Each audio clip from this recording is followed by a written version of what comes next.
Les tableaux qui parlent, une série de podcasts par Francis Rousseau. Antonio Canova, 1757-1822, Kreugaz et Damoxène, groupe de 2 sculptures, marbre, 1800, musée Pio Clementino, cité du Vatican.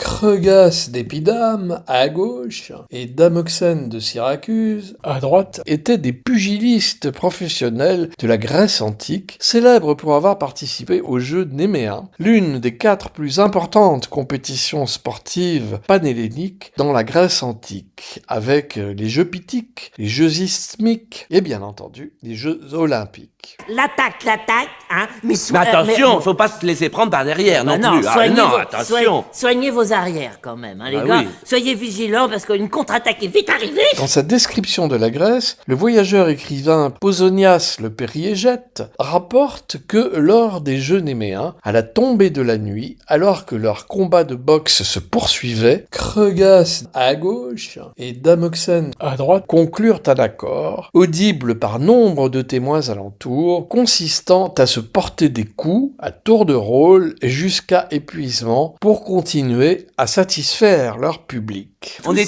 tous derrière Voilà, vous. tous ces héros de la pelouse, vraiment, vous êtes des gars formidables. À un certain moment du combat, Kreugaz tenta de frapper Damoxène à la tête sans y parvenir. Ce dernier lui ordonna alors de lever le bras comme pour le protéger. Kreugaz s'exécuta et Damoxène le frappa rapidement sous les côtes, de façon inattendue, les doigts tendus. C'était une ruse. La combinaison de ses ongles acérés et de la force de son coup lui permit de pénétrer l'abdomen de Kreugaz, de saisir ses intestins et de les lui arracher. On peut dire qu'il les tripa, ni plus ni moins. Tiens, prends ça.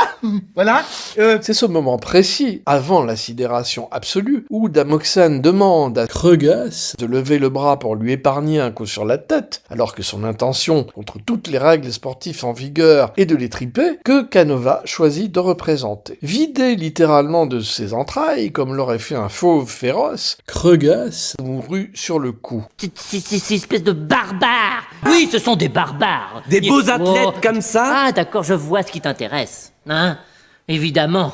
Hein, c'est la fête des corps. La scène émut beaucoup par sa violence inhabituelle dans les combats de la Grèce antique. À la suite de ce combat, que les Argiens qualifièrent de boucherie, ils destituèrent Damoxène de sa victoire pour avoir violé les règles du sport en frappant son adversaire à plusieurs reprises et de façon particulièrement barbare. Vilain petit boutique. Même pas un petit bisou, rien du tout, hein. Alors, Ils attribuèrent la victoire au défunt Kreugaz et érigèrent même une statue en son honneur à Argos dans le sanctuaire d'Apollon lycien. Arrête de souffler. Oh, tu m'énerves.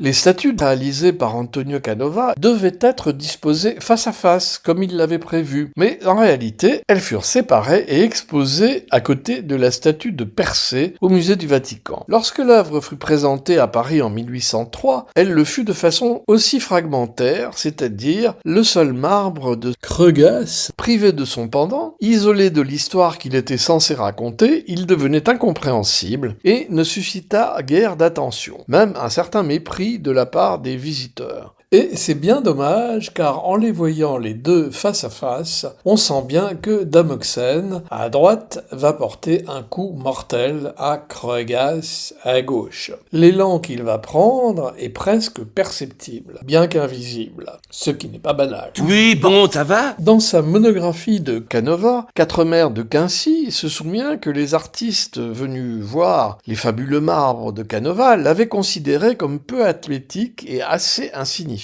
En fait, venait d'ouvrir à Paris, au Louvre, la Galerie des Antiques, où pour la première fois, on pouvait admirer les plus beaux témoignages de l'art antique, dont des statues héroïques, qui évidemment avaient beaucoup plus de force que ces 2 marbres. Qu'est-ce qu'on l'aime, notre Zizi. On t'aime. hein? Bon, dis quand même. Non, mais faut que tu dérapes. On l'aime, notre zizi.